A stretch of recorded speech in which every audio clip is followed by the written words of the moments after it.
जी हाँ दोस्तों, तो आज हम बना रहे हैं हलवा। इसे बनाना बहुत ही आसान है और बहुत मज़े का बनता है। चलिए शुरू करते हैं। सबसे पहले 1 कप सूजी लेंगे बर्तन में और उसमें 1 कप दूध डालेंगे। दूध डालने के बाद मिक्स करेंगे और 1 घंटे के लिए छोड़ देंगे। एक बर्तन में चीनी डालेंगे और 3 से 4 कप पानी डालेंगे। बॉयल होने के लिए छोड़ देंगे। बॉयल होने के बाद इलायची डालेंगे उसी पानी में। दूसरे बर्तन में 1 कप ऑयल डालेंगे और हल्का गर्म करेंगे। फिर सूजी को डालेंगे ऑयल में।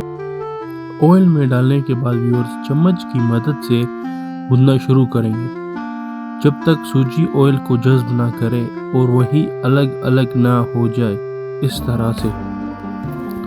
उसके बाद चीनी वाला पानी स्लो डालेंगे सूजी में और भूनते जाएंगे जब तक कि सूजी नरम और वेट ना हो जाए। तो क्या नाचोगे? उसके बाद मैंने तो मूंगफली डाली है हलवा में। आपकी अपनी चॉइस है जो डालें। और इतनी सी मेहनत के बाद हलवा तैयार हो गया है खाने के लिए। व्यूअर, मैंने जब टेस्ट किया मुझे ज़्यादा मज़ेदार लगा। वैसे मुझे हलवा पसंद नहीं। Thank you for watching.